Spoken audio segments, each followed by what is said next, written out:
Retro Repair Roundup number, whatever this is, 19 or 19.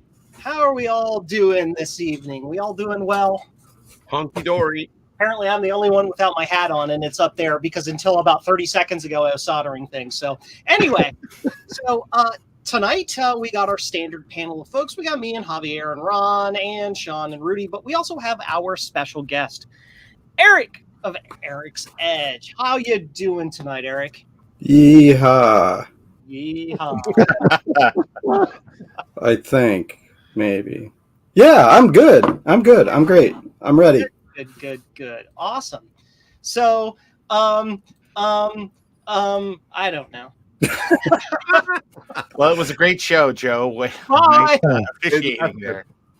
I apologize. I'm kind of phoning it in right now. My mind is in 1,000 different places, so I'm sorry if I'm kind of off the rails somewhere. So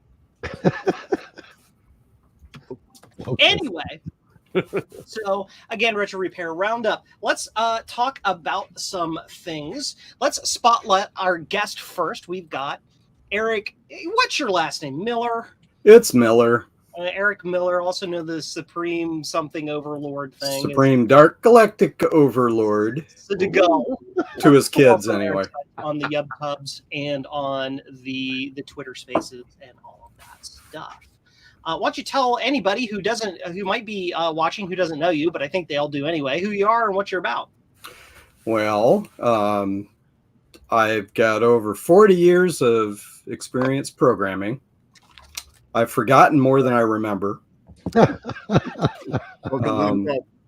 And recently I started purchasing computers that I could never afford when I was growing up or in college, or even after I got out of college. I couldn't afford them. And started restoring them. And, I've been watching all of you fine folks on your videos on how to do that kind of stuff and learning a lot.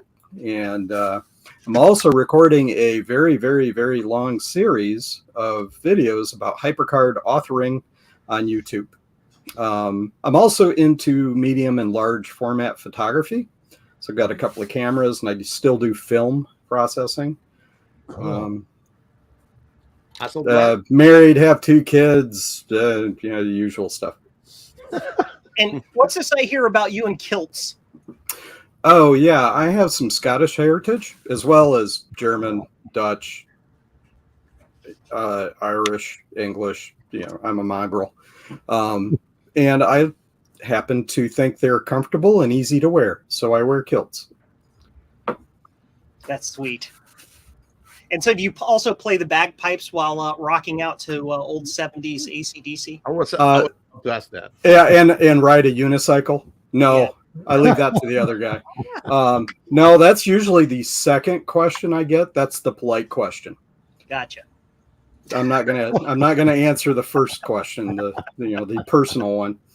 Oh, we're not going there. Moving on. Yeah. Anyway, is it about undergarments, Eric? See, there it is. That always comes up. I don't want to know. Well, a Scotsman never tells. There's a rather stiff breeze today, so just for the children, I thought I would ask. I like a little breeze amongst my privates. Oh my goodness! Yeah, it's straight out of Harry Potter. We've been asked to sing happy birthday to Dave from Retro Techie. Oh! I have the perfect song. Okay, go. It's your natal day. This song is not too long. That's it. Done. There you go. Happy birthday, Dave. So, do any of us have wonderful questions or things to ask Eric tonight that might be in his wheelhouse or his specialty? Also, anybody in the chat, throw questions out as well. Yeah, actually, I have kind of, it'd probably be good to let everybody who may not be familiar with Eric's channel to kind of talk to you a little bit about the type of content that Eric makes over there, which he has repair stuff and he's got software things and all that, but kind of the big thing that he's been working on, and the reason that I thought that you'd be an amazing guest to have on would be for the Hypercard series that you're doing. I know that a lot of people kind of have an interest in Hypercard, and especially since now it's more accessible than ever,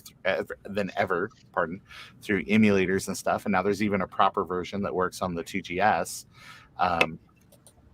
Do you want to maybe spend a couple minutes and just kind of talk about your connection with Hypercard and Sure. your series, and maybe people that aren't familiar with what even Hypercard is? Yeah. What's the hype about it? What's hype about it? Well, it's a card. It's hyped up. No. Bill Atkinson, the father of the drop-down menu and various other things at Apple for the Macintosh. He was dropping a little LSD one night and was kind of sitting on a park bench outside of his house. I don't know, maybe he couldn't find his way home, and contemplating the universe as you would. You're looking at the stars and stuff. And he started to think about how knowledge is like little islands like the stars are. And there's lots of gaps between that knowledge. And he was trying to figure out what could he do as just a lowly human being to help with that. And he thought that it would be great if, poets and artists and musicians and physicists and chemists, he was into chemistry, and people that have lots of knowledge, but maybe it sits in these little islands or repositories, had a better way of sharing it in a way to do that. And being a programmer at Apple, he came up with an idea for some software that would allow you as a non-programmer, just anybody, to learn how to tie pieces of knowledge together and maybe spark wisdom. Because he saw that as the major problem, is that there wasn't enough sharing of knowledge so that you could understand the wisdom of it. Knowledge itself is just how you do things. And we've got a lot of technology and we could change the course of life on the planet. Well, we are, honestly. But wisdom is it's how you understand why. Like, why should we do this? All that on an LSD trip. So it must have been a good one. But, after that, he came up with Hypercard. And in a nutshell, Hypercard is an authoring system. It's not a programming environment, although it is that too. It's first and foremost an authoring system so that you can put graphics and text and music and other kinds of information together into one kind of a presentation medium. It sounds very familiar. About, 6 to 7 years later, the first browser was invented and the World Wide Web came out. So Mosaic. And there's something called hypertext and hypertext linking, and Hypercard was kind of a way to do that. One of the regrets that Bill had was that he didn't make that little leap from a computer program to it being a network-enabled program, or we might have had the internet earlier, or the World Wide Web anyway. So anyway, you could only use a Mac to get on it, and everybody was sad. Yeah, he made a business deal. Apple allowed him to work on it without, they didn't pay him for it or anything to work on it. He gave them the right of first refusal on Hypercard. And if they refused to use it or buy it from him, he could do what he wanted with it. I think he was kind of hoping that's what would happen. Well, they actually decided to use it. That meant he could not build any competing anything. It completely, all source code and everything was owned by Apple, and it would end up being a single platform program. He wanted to have it spread out amongst other platforms. So, be as it may, that's how history happens. So Apple took off with it. They did port it, a version of it to the Apple 2GS, which is kind of neat. I've never used it. I've never seen it. There's a group on Facebook. Share my screen quickly. And I got to find the link. That's not it. Here it is. Sorry. Okay.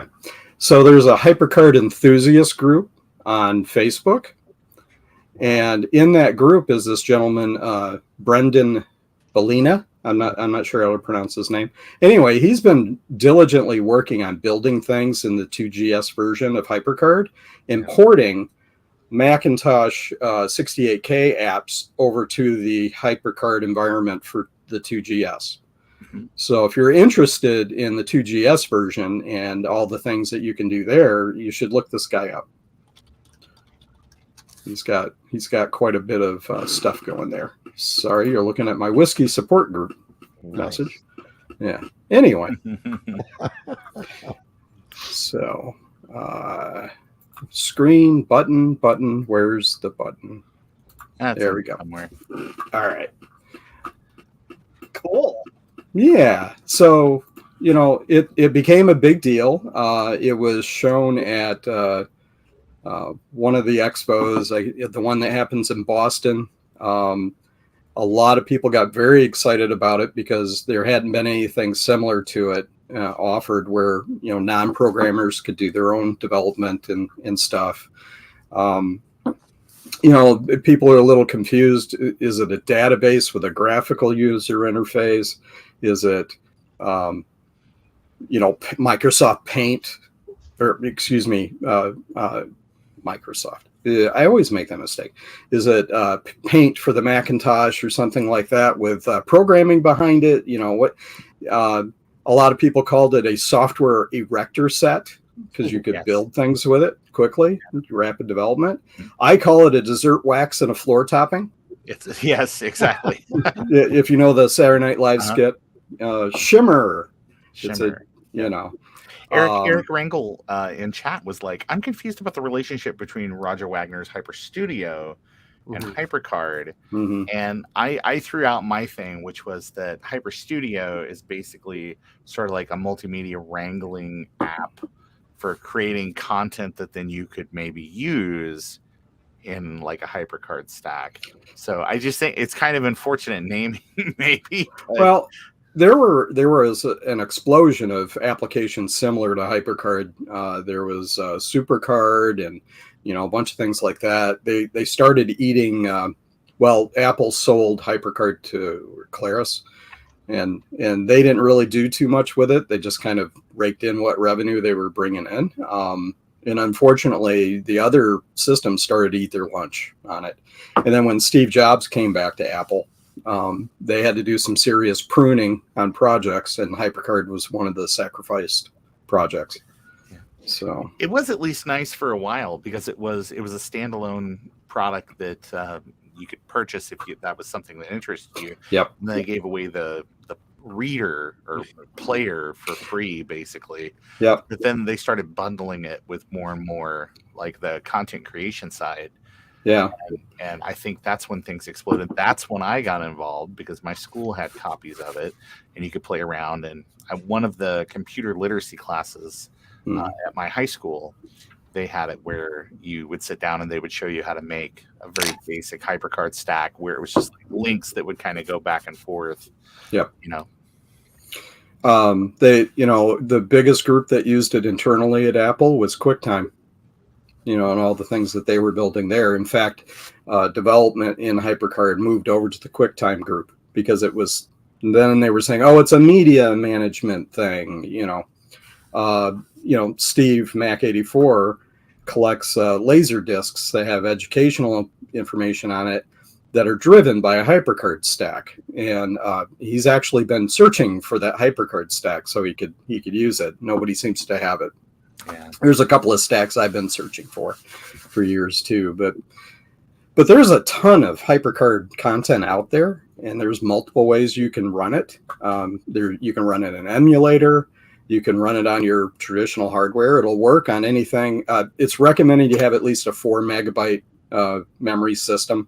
Otherwise, it gets a little punchy. If you try to, it takes up 1 megabyte just for the application. So you can run it on a Plus. It won't run very fast, but you can do it. You can run it, I said the emulators, so like, Mini VMac and Basilisk 2. You can run it on the web. If you go to archive.org, they have a huge collection. I think it's over 3,000 stacks of Hypercard stacks that people have posted. There's even a couple of new ones people have created. I've created two. And they have PCE. It's one of the emulators that's browser based, and they've got it set up so the stacks can execute in there. So you could go through and play around with the stacks and look at them and download them, to your classic Mac or your virtual environment. Cool. Yeah. Actually, I made a stack earlier this year that kind of documented the fun that I had at Kansas Fest. And I hadn't made a Hypercard stack in forever, let alone had a machine. Because back in the day, my dream was to have a Mac that you could really record decent audio on. So my collecting is finally caught up with my teenage ambition. So, but I went through and I made a stack and had some fun. And we still need to get together and kind of, you can give me some hints for doing a 2.0, because it doesn't really play well on 512 by 384 kind of compact Macs and stuff. So, okay. Yeah, definitely. Part of the reason why I'm doing the course, and unfortunately, or fortunately, depending on you look at it, there's a huge amount of authoring that goes on before you get to the programming part of it. It's going to end up taking me a couple of years to get through all of it. Okay. I've got an outline that's got about 48 modules, and it's rather daunting, but I'll grind my way through it. Those presentations. I'm sorry, go ahead. I was going to say, I envy you, sir. You have 48 modules for videos and everything all lined up, and I can barely put together 48 words for a video. So, well, it sounds great, but I've done 4 videos so far? 4. Not 3, 4. So I got a long way to go, and I started in Macintosh. So I was rather ambitious, thought I could do 1 a week. No, they take a lot more editing, and I have to write a script for it. In fact, I use Hypercard as a PowerPoint-like presentation medium to actually do the videos, and then I can jump out of that stack and create content and show how things work as I go. I want to add to that series of videos kind of vignettes where it's like, hey, let's live stream and create some kind of stack that does something for somebody, or I'm working on, I don't know how many remember the cat thing that would chase your mouse around. Neko. The Japanese word for cat. Yeah, it's not Nico like I think it is. It's Neko or Neko or something like that. My daughter, eldest daughter, speaks Japanese, and she corrects me all the time. I've given up. But it's just this cat that's animated, and it follows your mouse cursor around. And the code is actually not all that complicated for a programmer. It's not really an authoring kind of a thing. It's more of a programming thing. But it just shows that you can go all the way from, I just need a index card stack to track my retro equipment, and you can do that without programming. There's ready-made stuff for that. All the way to, I want to do some animated video stuff and have a little cat chase my mouse around on the screen. So, do we have any questions? I have a question I popped up on the stream from Sean of Action Retro. He's asking, is there a good repository for modern stacks? The best one I've seen, and there aren't very many of them, if you go to archive.org, and I've got that screen up here somewhere. Okay. Pardon me while I change screens. Okay. So this is in order of views. So it's all the old stacks and in new ones. People can submit new ones. You guys may know Talkin on Twitter. Mm-hmm. He actually has a form that you can use to upload stacks so that you can share them with people. He's been a little busy because I think he's trying to finish his graduate degree or something. So, he asked me if I'd slow down a little bit on pushing things at him. But but anyway, it's, of course, there's the model stack. There's a little bit of blue material up here, but the naturalist stack is apparently very popular. And then something about CMU's steam tunnels. Sure, why not? Games, for stack submitted by you. Oh yeah. Where is it? Somewhere in here. Up, right there in the middle. Oh yeah, that one. So I, like 100 other people, created a Wordle clone, and I pulled the words from the New York, the original stack, the original application, not the New York Times one, and put it in here. You could actually play Wordle. Cool. And I have another one, and this is one I created a while ago. Let me see the easiest way to bring this up. Actually, I think I already have it. Where did I put it? There's several stacks. Anyway, the Whole Earth catalog, it's like 9,000 cards. So that's pretty cool. And there's some problems with the way they do the information organization on these stacks. The Whole Earth catalog was actually given a beta version so that they could work on it because they thought it would be a good test of using it. Everybody knows about Myst. Well, the guys, Rand and Robin Miller, the brothers that wrote Myst, created the Manhole, which was completely done in Hypercard.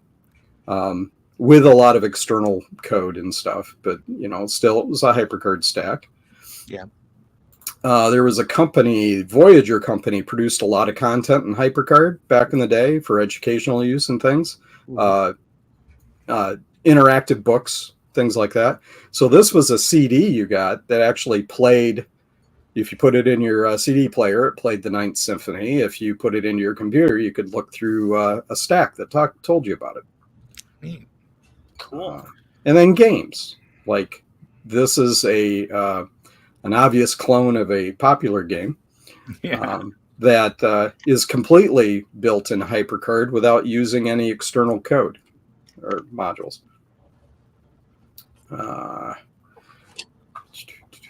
Getting back to this is a really cool game. It really requires quite a bit of processor power to work.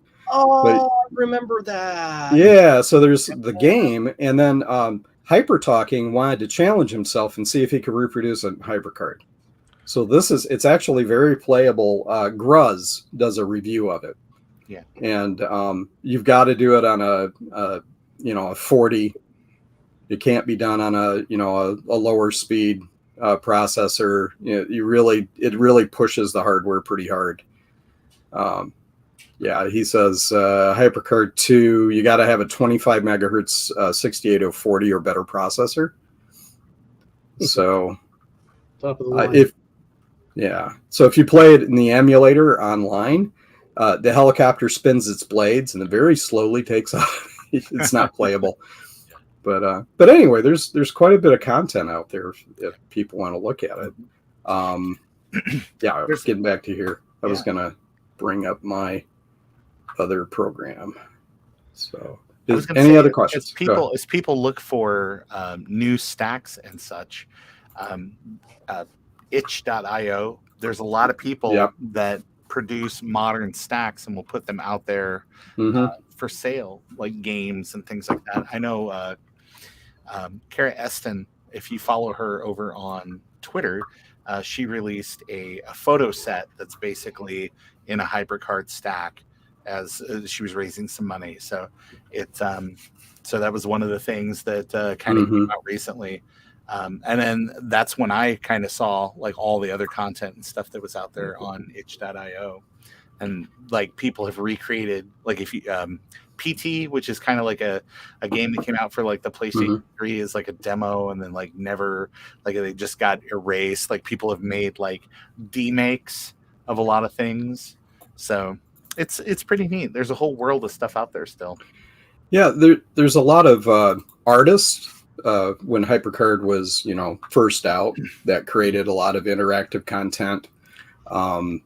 And then and that's continued. There are a lot of people that do that. So Neat. there we go. Got to get the mouse registration right. The emulator isn't quite perfect at keeping the mouse in sync. So this is, I don't know if you've heard of the Royal Game of Ur. It's a 3,000-year-old game, board game. And there was another guy that did some live streaming of programming some games using Hypercard. He started this and then disappeared. I think COVID interrupted things a little bit. Anyway, I'm like, darn, I really wanted to build that game. So I just went ahead and did it anyway. He happened to notice that I had created it sometime last year, and he went, hey, good job. So, it was kind of neat to have somebody do that. But you can do board games pretty easily in Hypercard. This one does have quite a bit of code in it. But you can create them. So that's a fade that's built into Hypercard, and I've got a little bit of text about how to play the game. And then these buttons here are buttons you can just drop on there and script it so it goes back. Got a little about box. Come on. Like I said, emulator's not all that fast. So this is back when I was heavily doing the Supreme Dark Galactic Overlord and everything. And then, are you using Sheep Shaver? this is that PCE emulator that's built into archive.org. Mm-hmm. Okay. So it's a little slow, and this stack does kind of push the code pretty hard. But I've got animations that I built in, so like you can roll the dice. Yep, there, and they animate. And the Game of Ur uses basically three-sided dice to roll a number, and then I rolled 4, so I placed my game piece, and it takes a little while because it's calculating where to put it. There. Anyway, not the speediest of games, and it's a capture game and a race game.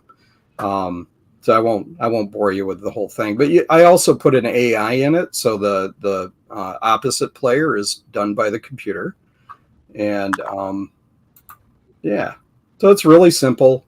Could use a little bit of spiffing up on graphics, but that's the weakest skill I have is graphic design. I built in a thing where it will suggest your next move, stuff like that. So yeah, it was fun.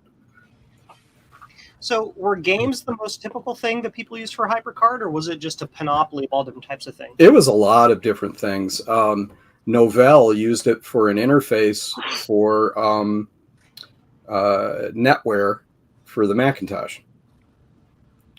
And actually you could do things through that. They also had a demo that I've been trying to get a hold of because they used a font to create animation. So each letter in the font was a different frame of the animation, and you used a text field in a Hypercard stack to flip through all the letters that you wanted to show animation. So it's like a very quick, fast way to do animation in a stack. Get out of this now. Yeah, that makes sense because it's just using the Mac OS's already insanely fast internal drawing routines for TrueType. Mm-hmm. Yep. So it leverages what the operating system does for you and the ROM does for you, without having to do all of it yourself. You could still do.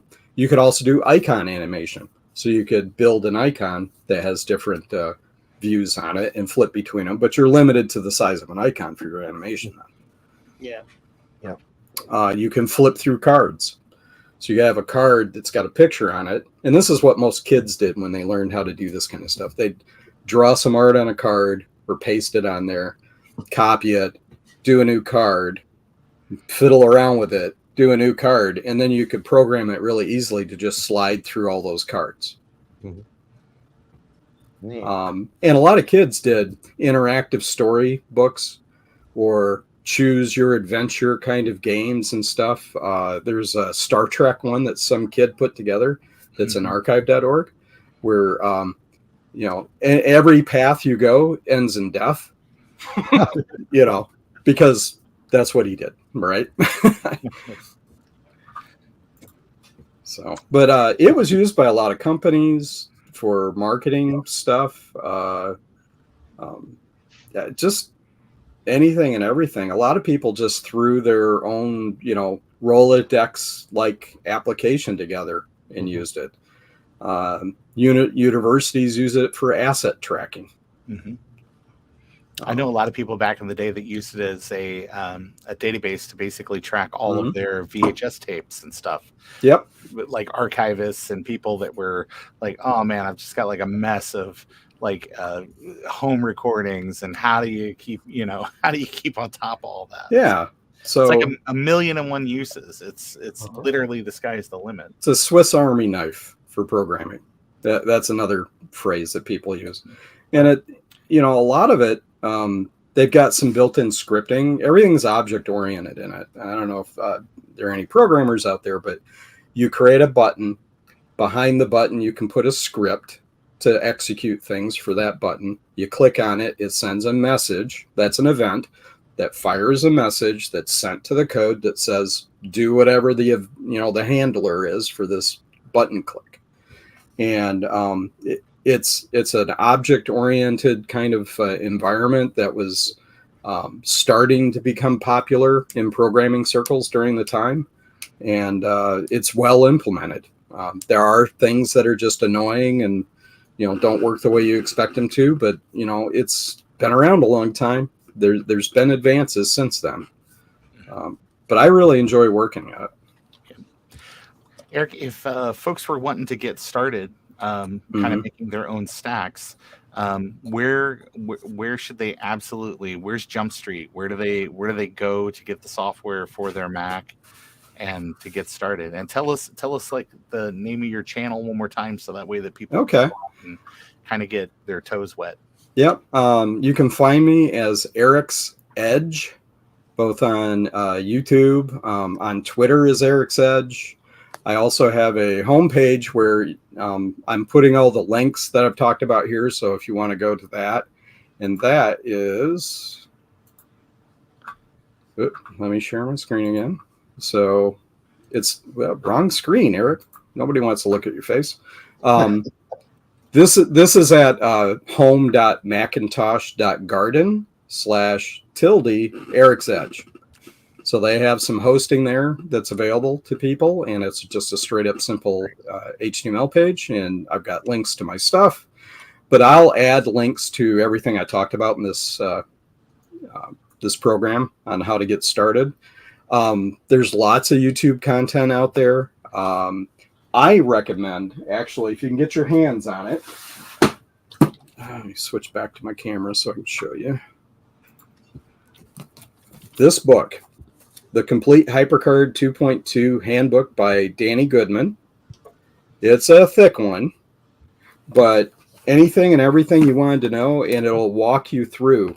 Oh, I don't even know how to install Hypercard. Well, he talks about back in the day how you use the media to install it.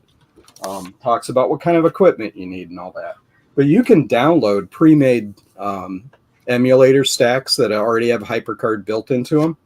You can go to archive.org and go to, you can go to, Macintosh Garden and download it there so that you can install it. You can go to where did I put it? Okay, if you're at archive.org, and you go back to just the Hypercard stacks, they have a Hypercard stack that you can download, or you can play with it online.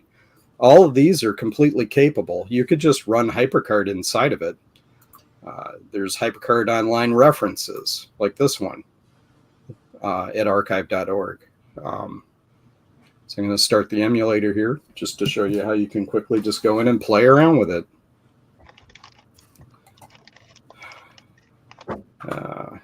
Switch screens. Wrong screen. Yeah, it looks ugly when it's starting up. Here we go. It's a little better. So the card that's in here called PCE has the stack that you're looking at. But this is just a Hypercard stack. File. Well, actually, this might not be a Hypercard stack. Hang on. Well, they have this Hypercard sys. So Hypercard 2.4. Hypercard itself has some great tools and a guided tour of Hypercard and material to explain how to use it. So you could just start up Hypercard here.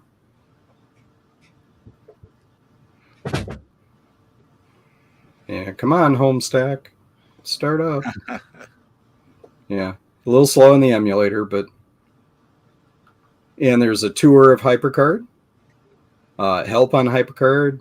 There's a stack kit that has templates in it. So if you wanted to just, without any programming, you just want a stack that does addresses. Open it. Creates a new stack for you.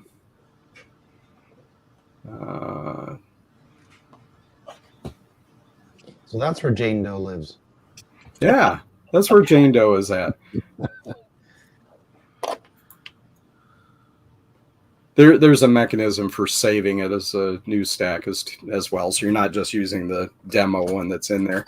But so you can play around with it. You can go right into the tools. It's one of those tear off things. So you could look at the button code if you wanted to. So this is a particular button, and there's probably a script behind it. And something about the HyperTalk, which is the programming language behind it, is very English-like, which I have some mixed views on. Sometimes that gets in the way of understanding what to do, because you can't say, cursor, set yourself to watch. It won't understand that. You have to say, set cursor to watch. You might even be able to get away with saying, set the cursor to watch. The is a keyword in here too. This takes you to the home stack. So that button just does this action, and it happens when someone lets the mouse up on it. So the code, can be very simple, or it can be, as complex as you want. There's extensions that people have written, both command and function extensions that you can add into the resource fork, so that you can execute things like, the music or the external laser video player stuff that Steve was looking for. Mm-hmm. So anyway, it's rather extensive. If you want to really get into the nitty gritty of programming in it, you can go as far as learning how to do C in the Macintosh 68K environment and then add your own custom plugins to it. But I haven't gotten there yet. That's something that's on my agenda. Well, very cool. Yeah. Yeah. Thanks for kind of taking us through and showing us kind of the guts of a little bit of that Hypercard stuff. Hopefully that's going to be interesting for people to now just pick up and run with. And if nothing else, since you've got your contact information and stuff out there, maybe reach out to you directly just to say, hey, like, how do we get started? Yeah. I'll work through it with anybody based on their equipment and what they've got available. And, whether it's Windows or Macintosh, we can set up an emulator. I'll make sure there's links to the stuff on how to get going and started. But yeah, anybody that's got questions about it, feel free to contact me. I just wrote my first code on the screen there. You can see it. Set cursor to watch retro repair Roundup. Invalid syntax. Oh. You forgot to put the external command attachment that takes you there. Well, I'm just learning. It's my first. Yeah. Yep. So very cool. Yeah, that's really cool. I think Joe has a sort of the guest spotlight question for you. Okay. Yes. Yes. Do I? Sure. The answer is boxers, not briefs. Oh, okay. So the big question here is, how would you feel, or what would you do if all retro computers worldwide, everywhere, became worthless, meaning they didn't have any dollar value? Would you like drive around in a van and like snap them all up? You try to like save them and donate them to museums, or what would you do? Oh, well, that recently occurred. I'm sitting in a room full of stuff. Thanks, Ron. No, no, I better your police than mine. Yeah, it's a good question because when I got back into this hobby, I told myself I'm only going to get things I'm going to use. Yeah, right. Well, now I'm trying to use AUX, so of course I've got a 2CI and a Performa 610, and I'll probably get something, a Quadra 610, some other stuff. Yeah, I could see it's a slippery slope, but really my whole intent is I buy things I can use. If I get to a point where I'm just tired of it, I've explored everything I'm going to explore with it, I'll rehome it. I'll make sure it gets to somebody else. Yep. I've got a G5 tower here that I promised to somebody just for the cost of shipping. Because it's a honking thing. I can't really. That's still $970,000. Yeah, it's still pretty expensive. You're going to single-handedly keep the post office open. Yeah, but there's the community is great and really active, and we all support each other quite a bit. And anything as simple as like, hey, I've got an extra floppy drive gear. Can I send it to you? And it costs 60 cents to mail it first class now, plus whatever a floppy gear drive costs.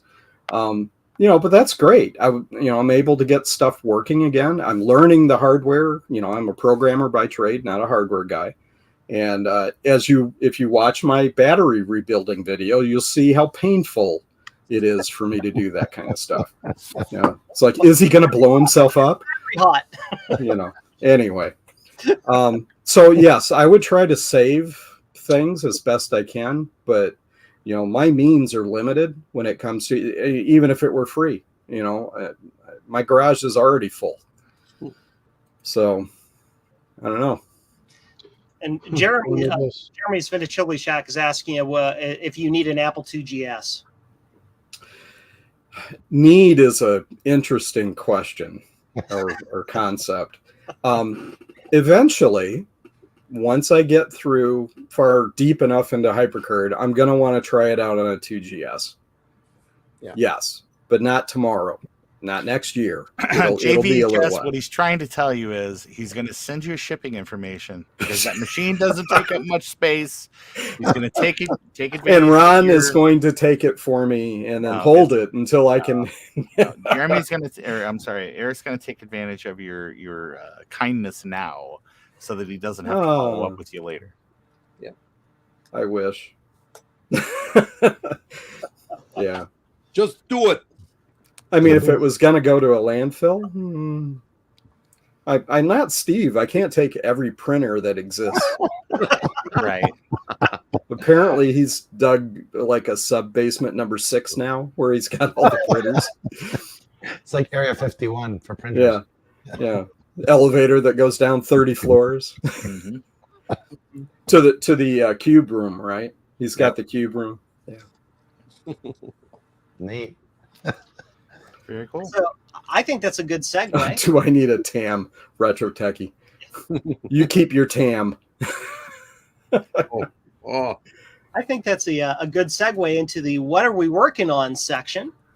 This is the part of the broadcast where we talk about the cool project that we're working on right now.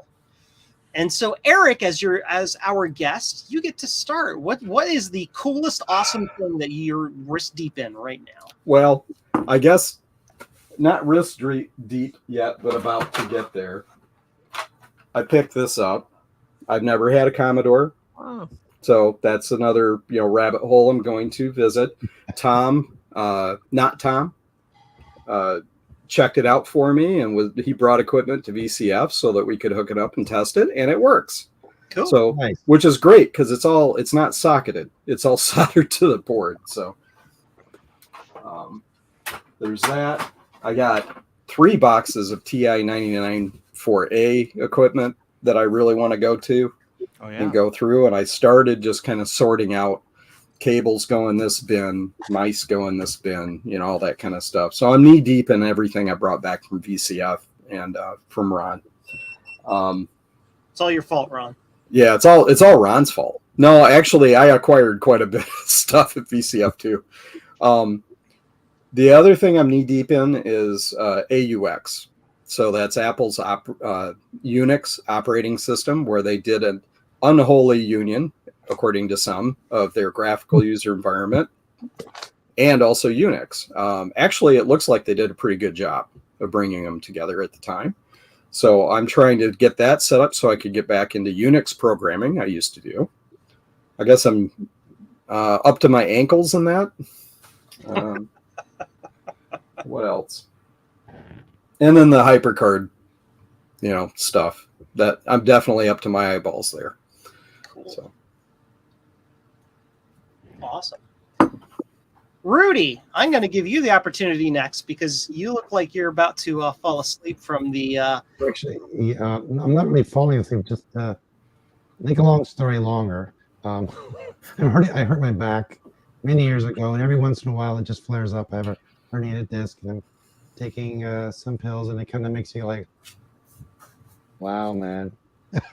So, and I'm sitting for too long makes it worse. So I'm gonna say a couple of things, and I'm gonna be gone.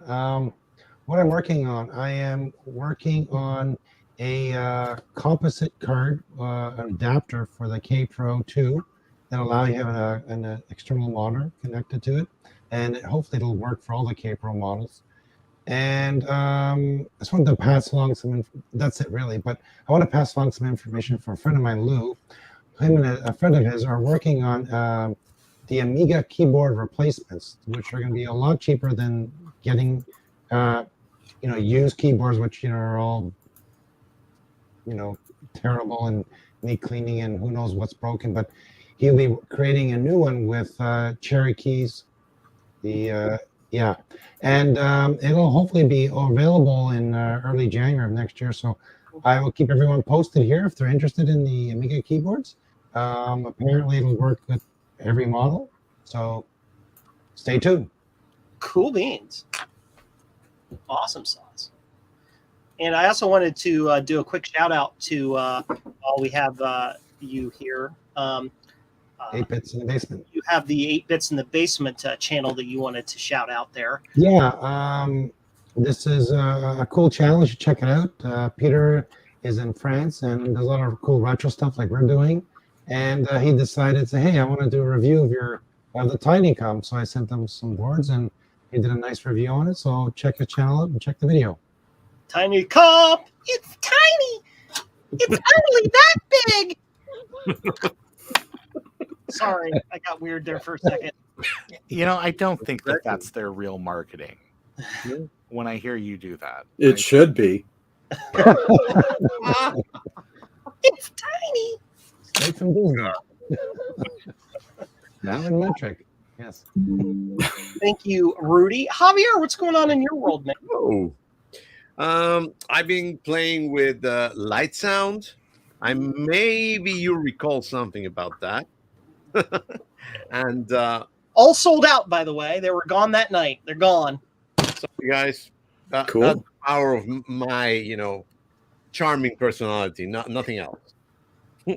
For those who didn't catch it, the Light Sound is the stereo sound card by Bob Darlington that I sell over on jcm-1.com. And we did a little video last night, and Javier put one in and tested it out. And we showed everybody how it worked, and it's friggin' awesome. And the 10 that I got in stock yesterday are gone. So moving on. I got one. How's it different than, unless it's out of the bounds of this video, how's it different from other stereo cards? It's very similar to them. I mean, they're pretty much all the same. There's some cards, like the Dark Sound version of the card has like an input feature. This is just solely an output feature. and that's it. I mean, the design is uncomplicated, straightforward, and affordable, and most important, it's new and you can get it. So when I have to stop. Bob right now is limited in the number he can build at a time, so he gives them to me in batches, but it's out there and available. Whereas a lot of these other designs, I mean, they're from the time period of the 2GS, so they're not around anymore, or they're expensive for no reason. So that's the main difference there. Okay. Yeah. So that's what I've been working on, and also I've been working on sharing more stuff. You know, I do a lot of 3D recreations and 3D gadgets, or whatever we can call, for the retro community.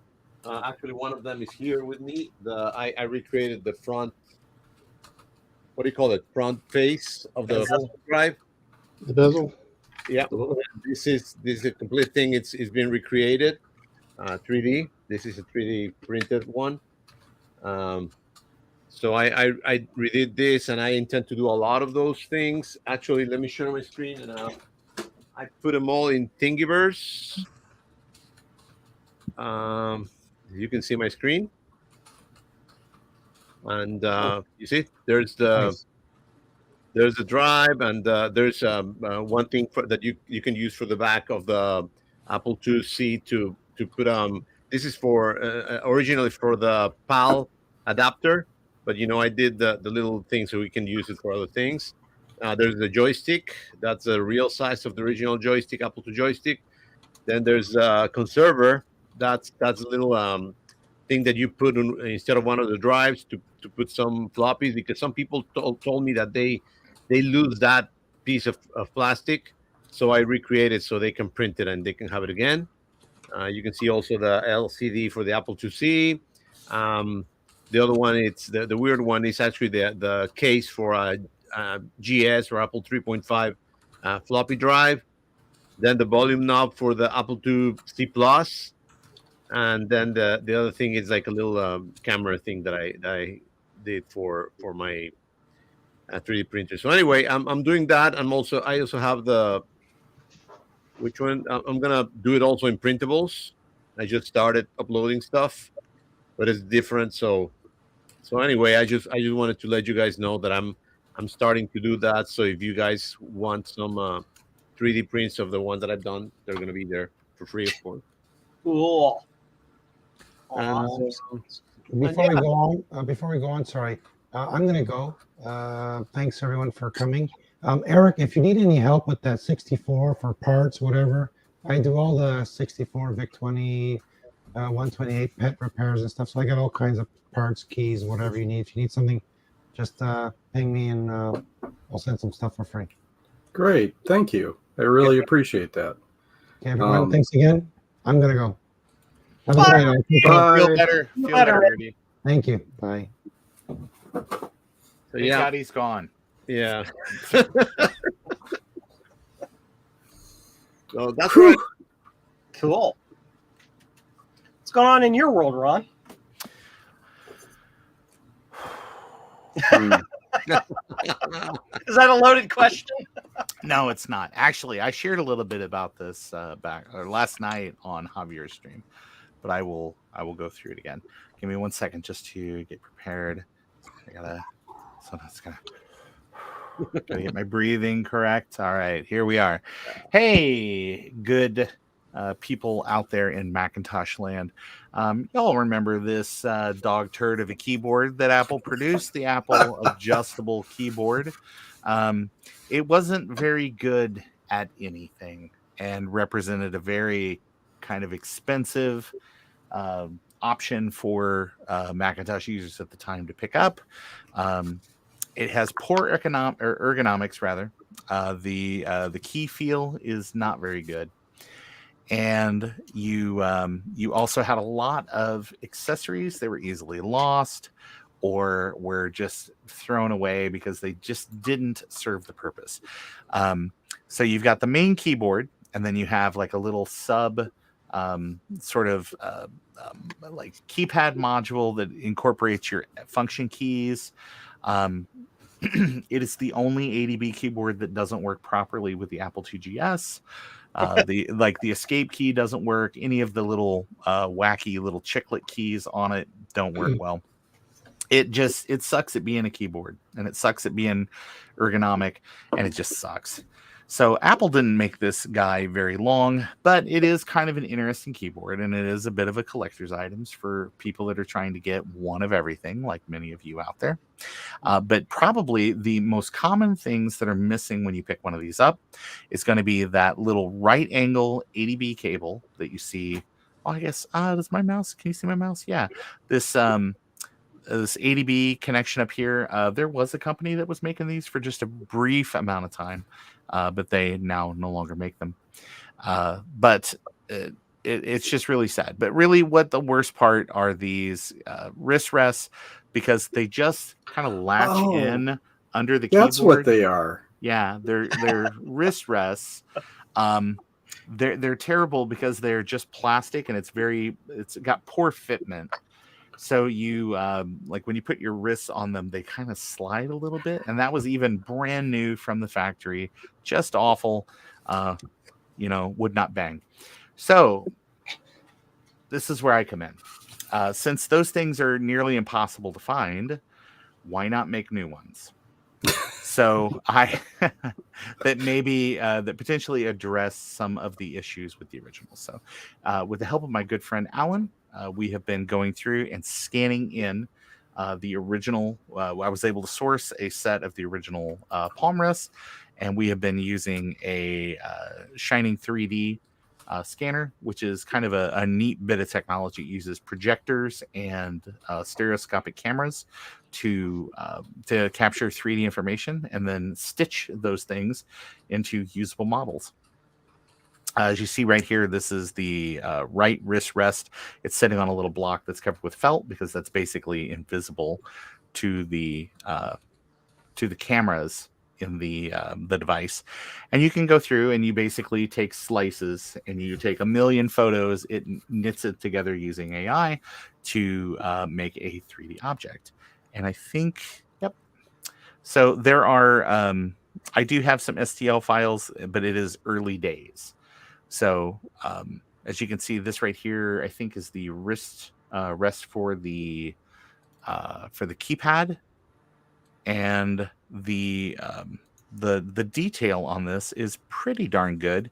Remember, we're zooming and enhancing, and this is not CSI, so there's going to be a little bit of this is going to look amazing, but the actual looking at the 3D models, it does look really good.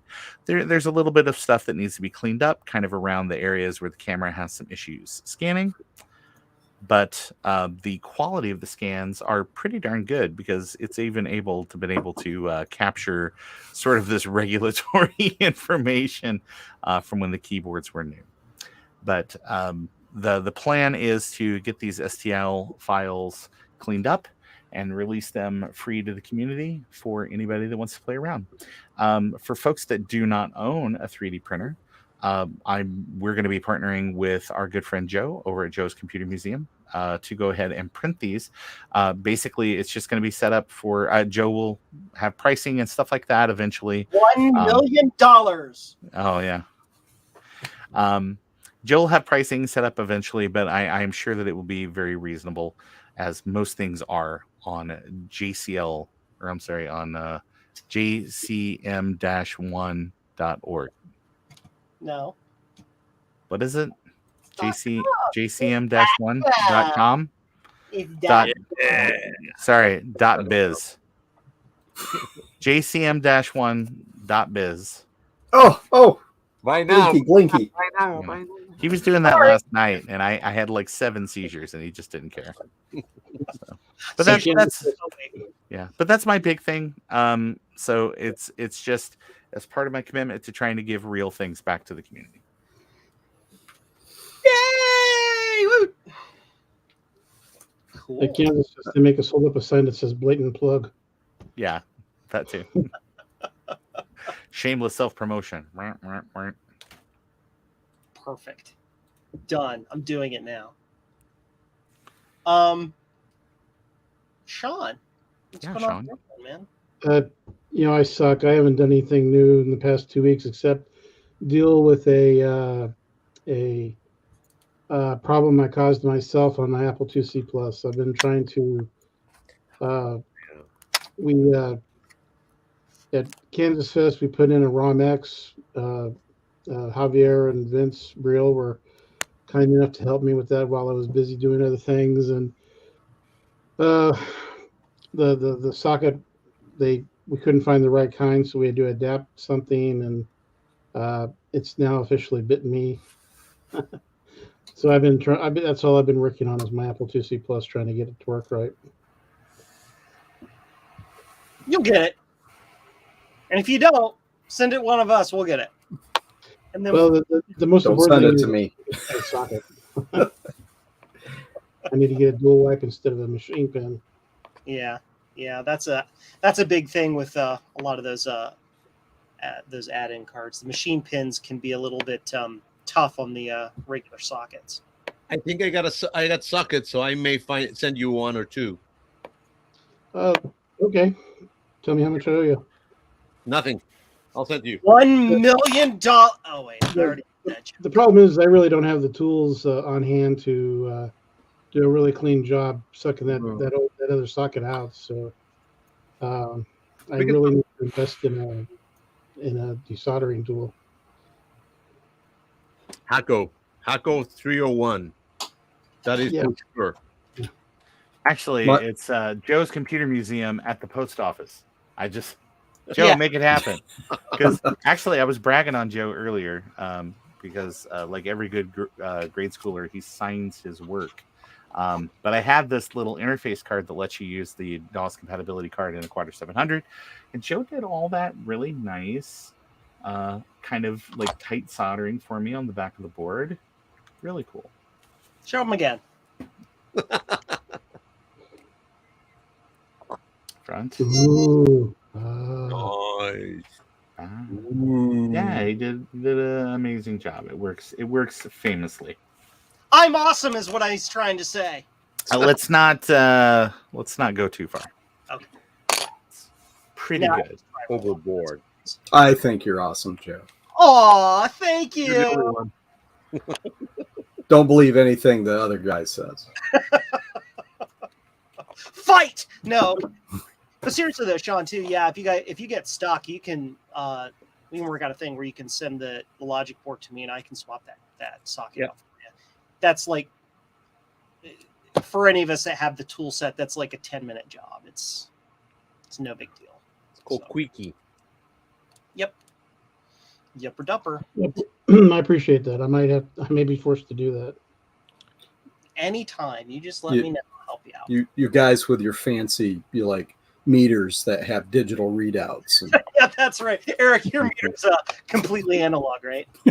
well, I actually picked up one from a garage sale. It's got digital readout. It's probably a crappy $10 meter, but Eric, you just got to pick up one of the new Kai Wheats. These things are available at any gas station in the United States. I've got the old man wheats. Old man wheats. You get the thin wheats. Yeah. You'll touch it to see if it's hot or not. Oh man. So, my world. I haven't done anything in the last 2 weeks either, other than being super busy. Well, nothing's really happened. Same stuff I got or was working on since the last stream. The Blueberry Tosh, the Amiga 4000, a project for Mac Effects, a project for Petr Puskaric, replacement chips for the keyboard encoder arrives, so I can do that, and just a bunch of silly, boring stuff that's not really. It's just like housekeeping back end stuff. Oh no, Eric, don't point that at me; it'll go off. But do you have one of these? Yeah, No. those are great. Oh. Did you pick that at VCF? Because I saw a couple of those. Did you really? Yeah. I wish I had. Oh, you should have pointed them out to me. I could have got, like a family. Well, here's the deal, though. I went up and I saw the price, and it was like 38 Remken. I was like, not bad, not terrible, or not great, not terrible. This one needs calibration. It's pretty far off.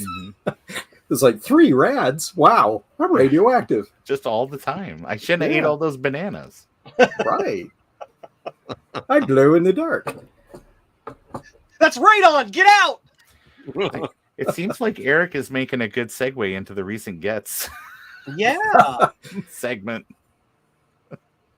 So aside from your radiation machine, radiation detection machine. That's the important distinction. It's a cloud chamber. What have you gotten lately?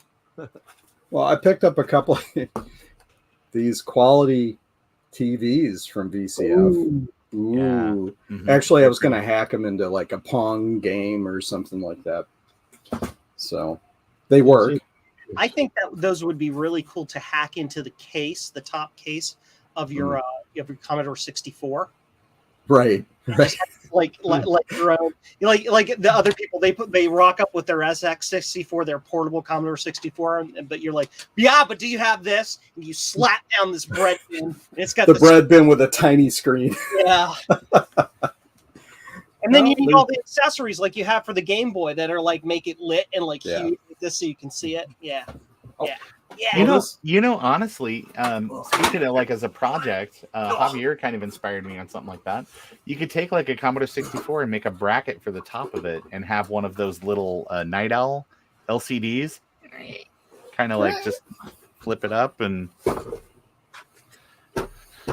yeah. This was my other recent acquisition, so I'm going to make that deep dive into the Apple II. Nice. Good for you. World. I've never touched one before. They're kind of nice. About time. Yeah. One of us. Yeah. You got to do is make sure the power supply works, and there's a 99.9% chance you will flip the switch and it will simply work. 2E. Yeah, I guess they're tanks. They are. You're welcome. Yeah, thanks. For everything you do, Ron. Oh yeah. Thank you. You know, all the insults. I mean jokes, all the jokes. Thank you. Yes. Do you need any parts for that 2E? Sorry? Do you need any parts for that 2E? He does. Probably. He does. Well, for one, the video out is broken. I guess that's a common problem. We discussed it earlier. Yeah. You know, it's got an alligator clip that holds it together with a wire. So I guess it works. Dave from Adam from Adam's Apples. He's the one that said, Eric, come with me now. There's a guy in the parking lot selling Apple IIs. I'm like, okay. There's a guy in a white panel van that wants to talk to you. He's got ice cream. It says candy on the side of the truck. I mean, all his open source and lesions aren't that scary. Let's go. Yeah. He's got beard balm. You like that. Anyway. No, but you know, he rescued a bunch of machines from the school, was giving them away cheap, and of course Adam got several, but he helped me get this one. So he's offered to help me make sure it works. Like he suggested, don't plug it in right away. Open that power supply. Take a look first. Take the riff. What you got in it? Huh? What's in it? There's a drive card. That's it. Empty. Well, I've got 2 drives to hook up. So any column card or nothing. Like the only card that's in the thing is the drive card. I'm just saying, hit me up if you need some of that other stuff. Oh, okay. Yeah, great. Thank you. Yeah, Eric Sean has one of the largest Apple II parts collections in the United States. Yep. I've seen the video. It's awesome. Yeah, so if you need something. It's like Fort Knox. Yep. He's a busy guy too. Racks and racks of gold bars, as far as the eye can see, in original cases. Top men. Okay. Yep. So that's a new thing for me because I've never worked with any of the Apple II stuff before. You will have fun. I guarantee it. Yeah. Sean, Yeah. you have a really cool toy from your collection to show off? Since we're talking about recent toys and gifts, this might not be recent for you, but it's cool nonetheless. Yep. It's a good set. Back in 1985, a company called Kazan came out with the soft strip, and this was an idea that was probably 2 or 3 years too late, because I think it would come out earlier in the 80s. I think everybody would have had one of these. It was kind of pricey, about $200, but what it did is it allowed magazines and publishers to distribute their programs in kind of a what they call the stripware format, which is basically Stripware. Oh wow! Look at you. Sorry. Go ahead. And anyway, they made these for several of the the machines that were available off back in the day. Commodore, Apple, IBM. You require the basic scanner and an interface kit, but the stripware was 10 to 20 times more dense than the standard barcodes of the day, and it was very innovative for back then. Basically, it was the QCat of its day. But like I said, if it had been like 3 or 4 years earlier, I'm pretty sure this would have been a must-have peripheral. A lot of people would have had this because it would have saved all that time from typing in those programs that were in magazines. And of course, then, as I pointed out earlier, people learn how to program from typing in all those programs. Exactly. But this was really a handy accessory for people who did not want to do that. Mm-hmm. But it also has a lot of accessibility uses as well. So people that may not be able to do those things, it was just a point of convenience to be able to just scan that. So right. Should have took off. They also published a large library of software. These had a retail price of $3 each, and this was some of these are the programs that came in the magazines from like Family Computing, Insider, A+, a few others, but everything from chess programs to bowling to a lot of arcade games. This one had a retail price of $10, but it's small business planning. And it's just amazing the variety of software that was available for this thing. But it only lasted for maybe 6-8 months, and then the magazines that were publishing the soft strips, they quit doing it because it just didn't catch on. Initially kind of did. It had a lot of good rave reviews, but people just weren't buying it. If it had been $10 for a reader, people would have bought it. Yeah, I remember used to see them in the Compute magazine on the side, and I always wonder what it was. Yeah. Yep. Ooh, Apple IIc. Yep. Jumble puzzle. Don't show off your Apple IIc stuff, man. That's the rule. A lot of cool stuff. Cool. Anyway, I've got a couple of these, and one of these days I might even try to play with it. Have you checked to see if any of those titles are only available in your hands right there, and they're not archived? I have not. I'm pretty sure that some of these, the ones that were actually, like Family Computing, they're probably archived. Yeah.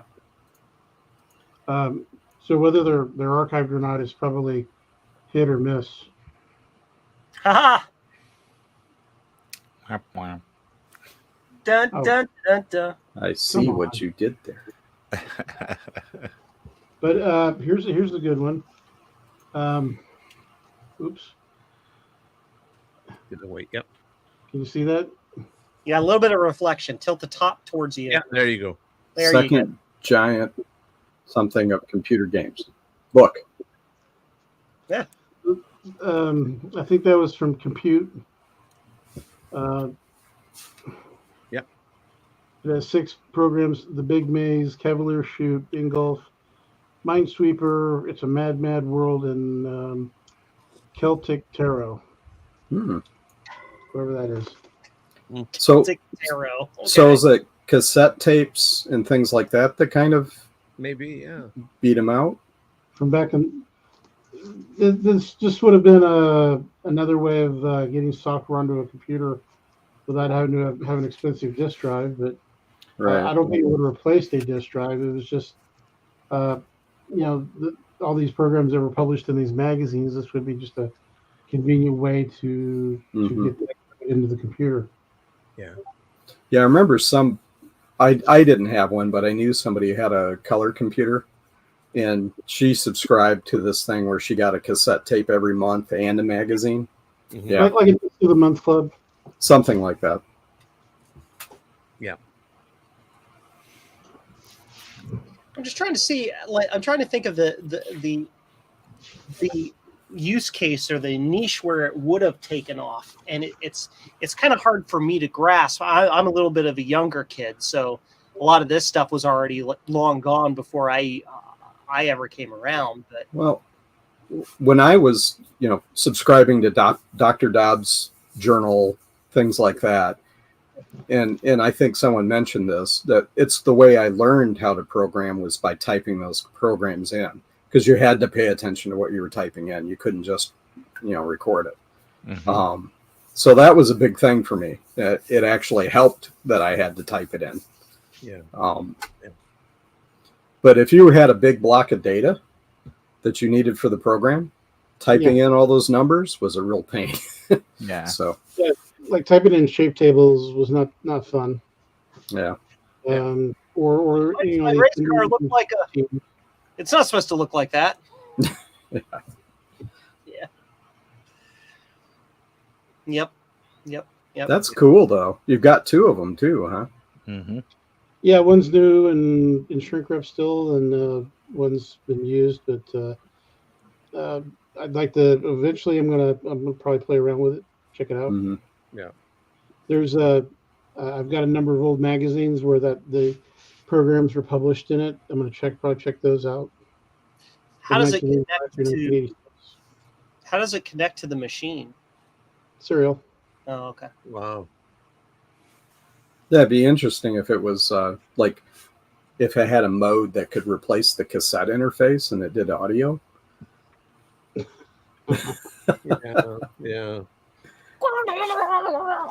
So it could squeak at it. Yeah. Cool. Yeah, the TI that I picked up, I've got a bunch of tapes that came with it as well as cartridges. So I'm gonna have to see if any of them are any good. Those are good. You got to get one of those cards. It came with one. Yeah. Yeah, I got a Tippy and a Grom, Ultimate Grom in that that's box. Final Grom. Yeah. That. Or Final Grom, yeah. Those are good. The final Grom. So yeah, it was a really good deal. He hadn't even opened the boxes yet. He just opened one, and he was too busy. It was Matt who sold the next cube to Steve. Wow. And he was still trying to set up, and everybody was looking at his stuff. And I'm like, look, I'm interested in the TI stuff. He had just one box open. And so I'll come back later when you're set up. And he came over to my table, or our table, Ron's table, actually, and said, oh, you got to come look at this. I'll still sell it to you for the price I quoted. And I'm like, he's got 3 boxes there's at least 20 or 30 cartridges. Wow. It's got the speech synthesizer, the TI works. Tom checked it out. Yeah. And just tons of manuals and stuff with it. And I'm like, wow, that was quite a deal. So now I've got a year's worth of TI to go through. Yep. You're gonna have fun. Never ends. Yeah. It never ends. Yeah. Ron, what did I hear about you getting some wacky, fantastic Mac recently? What? I've gotten like a bunch of crap recently. It's been pretty great. Actually, probably since the last time we were all together, I picked up an 840 AV, which has been rehomed to our good friend Steve from Mac 84, so that he can hopefully finally get his 840 AV off the ground. But I also picked up at the same time a Power Macintosh 9600, which is kind of one of my grail machines that I've always wanted. It was really nice though, because it also included a Mac version of the Voodoo 1, the 3D effects of Voodoo 1. So for some kind of PowerPC Mac gaming, that'll be kind of fun. It also has the better of the two DOS compatibility cards. So so I've got to play around with that. It didn't include the cable, but it included pretty much everything else. So I'll yeah, two 840 AVs, one house makes things even more wonky. It sure does. But no, I picked that up, and that's been pretty good. And then went to Vintage Computer Festival Midwest here a week or so ago. And actually, what was really nice is I didn't focus this trip on so much trying to acquire things, because I got a lot of stuff at the show in 2021 and took it home, and some of it sat, and some of it I was able to either like rehome or actually play around with. But what I did this year is just try to be a facilitator, tried to find deals for people where it'd be like, hey, because we had a little group chat going on. It's like, hey, is this something that Adam would be interested in? Or, hey, is this something that,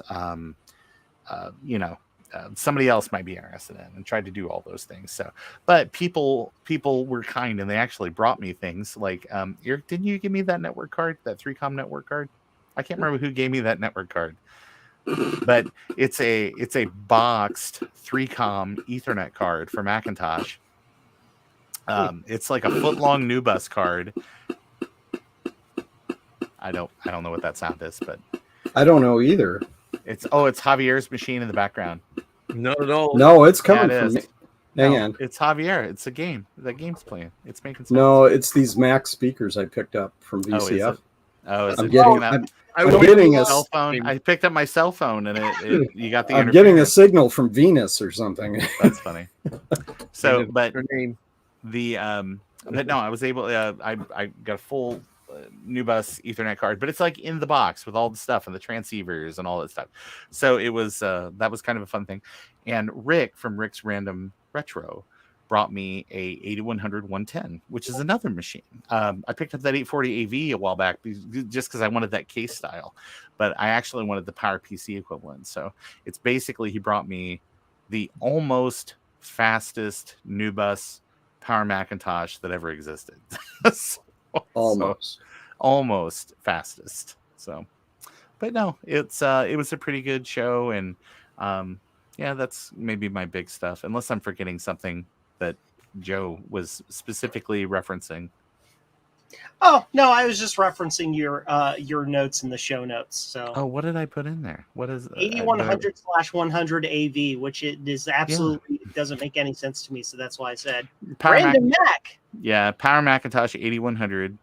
It's the 100 megahertz version with the AV card. There's only one that's faster. That's the 110. Instead of the PowerPC 601, it's the PowerPC 601V chip, which was sort of like a revisional step thing just to get slightly more power. I don't know anybody that really bought those 110s because there was a real premium on it. So but I worked on a lot of those 8100s in the past, so that's why I was really excited to pick that up. I'm curious about the show itself. I've always thought about going. I think after watching your videos and others, I think it might be something that I would like to attend. Is it easy to get a room at the hotel, or is it like booked up in advance? Or I started reaching out to the organizers a little earlier than when they made official announcements, because I not only wanted, I was very needy this year, because I wanted to make sure that I got in on the hotels. I wanted to make sure that I was able to get a table, because we had a lot of our Mac friends that were there and beyond that needed a place just to park things to sell. Or, it's very handy to have a table at this event, because while you're out there during the day, you can bring your stuff back to the table, stow it. You're not having to run back to your room or run back to the car or whatever. And then I also wanted to do a panel with Steve from Mac 84, which we did one of the later panels after the auction on Saturday, just about collecting classic Macintosh machines, pretty much everything from the 128K all the way up to the very end of the beige kind of Mac era. So I reached out to them pretty early, but if you get your name on the list, they're very good about sending out emails with the notifications of when the blocks go on sale. And I do believe that the hotel is kind of cognizant that people might try to sneak in under the system. So I think that if you call them and say, hey, I want to make some reservations on these weekends and stack like the whole month of September or something, they're pretty smart and they won't let you do that. But not from experience do I know this. But the if you stay at the actual venue, it's the Clarion Inn and Suites there in beautiful Elmhurst, Illinois. It's nice. Everything is all right there, and you can just kind of walk back to your room and take a nap or decompress, and then go back to the show floor. It's always something's changing. Somebody made the kind of the analogy that VCF Midwest is sort of like going to Computer Reset. Because when you get there, Friday night, they have a thing where people actually show up and they kind of put their wares out and get their tables organized. So Saturday morning, it's ready to go. But people that are there as guests of the show, people that have tables and they're +1 or however that works, normally are there kind of wheeling and dealing there on Friday night. So there are things that are like, there's people standing outside and they're like, hey, don't even bring it inside. I've been wanting one of these Mentex machines. So, just let's come up with a great price. And so there was a lot of that stuff going on, but then the actual day of the event, it's pretty great. Like they will sell that top layer of really cool retro stuff. And then there's new treasures to be found underneath. Especially if you're a person that collects like big box software, or you're somebody that's like, oh, I just, I'm going to go through this big pile of sound cards or this big pile of video cards, that you can always find something new. So it's well worth your time, Sean. I would definitely get there. If you get there, we've got a great group of folks that are already committed to going next year. So you're going to have family like just built in at the hotel already. So yeah, so there'll be tons of folks, and there's a great after party on Saturday night where people just, if you didn't get to talk to them during the day, the crowds are gone. So a lot of the YouTubers and the kind of the big stars of our community kind of hang out, and you can really get some one-on-one time with those guys. It sounds like a great time. Yeah, I'm going to try to get Joe there next year, because I know he loves driving and hates gas money. So it's perfect. It's perfect. Just get him there. I missed all. I was watching the Discord and all the posts, and it gave me a sad. Well, there's a FOMO element to anything like this, because like anybody that went to Kansas Fest this year, that it's people on the virtual experience, they had hopefully had a great time and were able to share in some of the joy of that event. But there's nothing like being there. Mm-hmm. So, and then you get there, and then you come home, and there's a day or two afterwards where you're decompressing and you're kind of back to reality. It's that post-con depression kind of sets in, but you've always got the promise of next year. You got to hang on to that. Eric, you were going to say something. I'm sorry, Eric, you were going to say something. Well, I was going to say it's more than a couple of days, honestly, but I think I also did something yesterday that I used to do every weekend for 2 months and every day on the weekend. And so I kind of I was starting to come back up on an energy level, and then it tanked again yesterday. But yeah, I'm just surrounded by so much stuff. And on top of that, the Friday night event, and just walking around with Steve, who knows everybody. It took an hour for him to make a circuit around, he introduced me to so many people that I didn't know that, I could have walked away with Friday night alone and been happy. It was that good of an event. So I'm glad I was there for Saturday and Sunday, but still, it was awesome. First time I've been. I've already told my wife, plan on me being gone for that every single year. Mm-hmm. So, Eric, we got to get you to Kansas Fest as well. And Joe, we need to get you to Kansas Fest next year. And anybody that is watching this stream needs to get to Kansas Fest next year. Even if you're not an Apple II person, when you leave, you will be. Well, I've got an Apple II now. I guess I am. I know. And if you talk to JVHS, you have a 2GS, and so you've got like the best of both worlds kind of thing. And the aliens are contacting you again, Eric. Oh, good. It's not just me. You feel it in your fillets? No more beans. I'm going to unplug the speakers. If it happens again, we're in big trouble. Yeah. But like Sean very graciously pitched, I've got a couple videos out on my channel. One last year I just did a walkthrough on Saturday, and it was okay. And I stopped and talked to a couple of people and talked about their things. So some of those people were there again this year, like the Core 64, which is like a core memory product for kind of educators that want to teach their kids about kind of like some of the earliest of computer memory technology. So you can watch last year's video, but I did this year, I did a Friday night. So it's like the vendor preview, and then I did a Saturday morning show. And I spend a little more time doing some things on one video and the other. So watch both. My view numbers would really appreciate it. And maybe you might be able to get a really good idea of some of the stuff. And then there's so many people that there's now a playlist that VCF is actually running through their. I mean, I think if you just search VCFMW, you'll see the playlist. And there's so many great people that, like Dr. Dave's Diversions, that really focused on like one specific like thing that really interested him, or Retrotech Chris had some stuff about the meatloaf, which is kind of a like the FujiNet kind of like related project. So I'm sorry, Sean, I didn't mean to interrupt you. Well, I was just, you remember a time in your exploration of vintage computing that you might have met that other person who was also involved in the same hobby or pursuit? You realize you're not alone. You're not the weird one. That there's actually a lot of people out there that enjoy the same hobby, the same interests, the same passions that you do. And you go to these conferences, it's like you're meeting up with your tribe, and you get to socialize with like-minded people. It don't matter what kind of walk of life you come from, or your politics, or your religion, but you just have this, this warm fuzzy feeling inside, like, these people get it. They understand my why I enjoy these old computers so much, and it's really a wonderful feeling. Yeah, it's definitely nice to make that connection with other people. That it's because some of these things are very niche, and it's just to find somebody else that's like I don't know about this, but tell me more about this. I want to learn more about this thing you're excited about.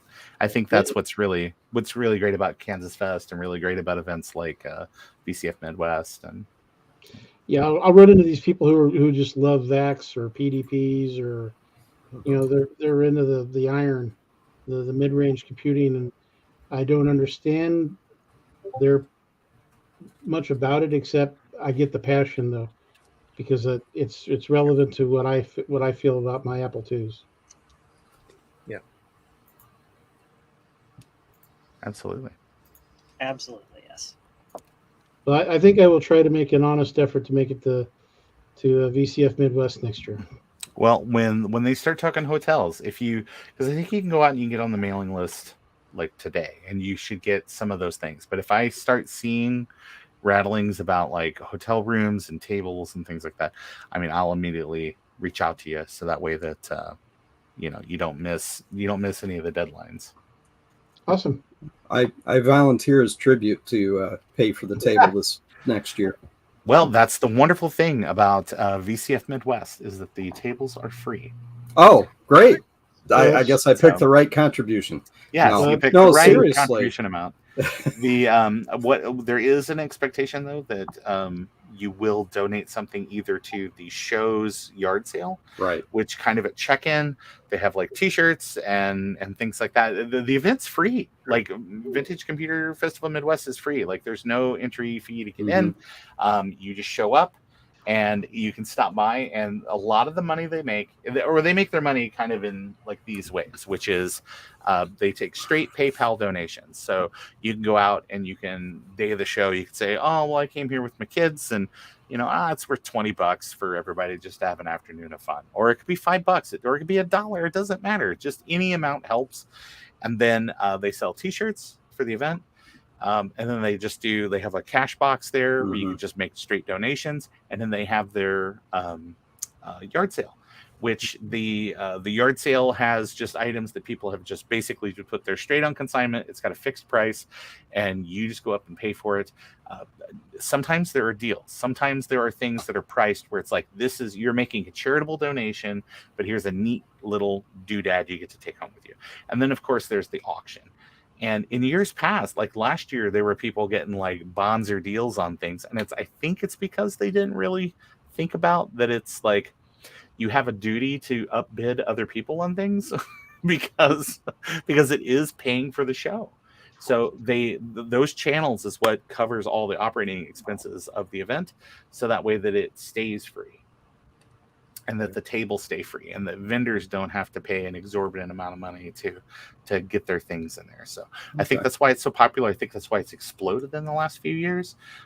They were kind of making some things about like we're going to look at kind of how things went this year, and we may have to move to a different venue. But I've not seen anything kind of written in stone on that. So yeah.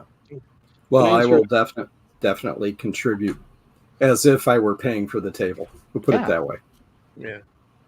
Can I answer a question that was asked by one of our audience members? Yeah. Kansas Fest has a swap meet usually on the Saturday of the event, but on Wednesday, the Wednesday prior, we have what's called the garage giveaway, and that's where people who bring in things that they want to give away, and they just basically stack it on top of a table in the surrounding area.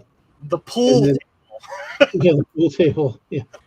And Wednesday morning, we basically turn everybody loose on it.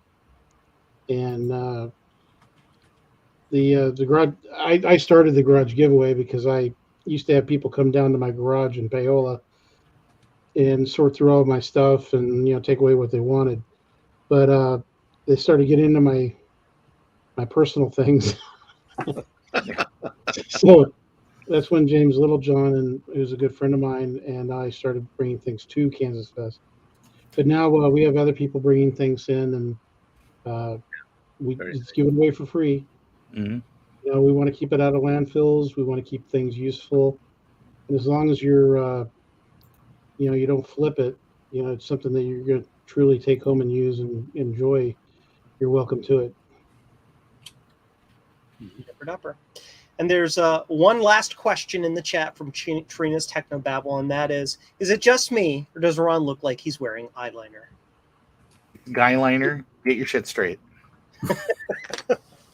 Jeez. Here's the thing, and I'm gonna just have to lay it out there. I'm just an attractive man. And I've done everything I can to try to fight that my entire life. I finally just had to accept it. It's a difficult thing, yeah. So it's between my natural beauty and my humility. It's like my two strongest qualities. Oh, your charms are not? Well, that's part of it. Oh, Don't they call you Big Sexy behind your back? I think they just call me big. No space for sexy. Yeah, it's hey big, come over here. There's like a bunch of stuff on top of the fridge we need taken down. Okay. Oh, with that, I think we can wrap it up for tonight. Yep.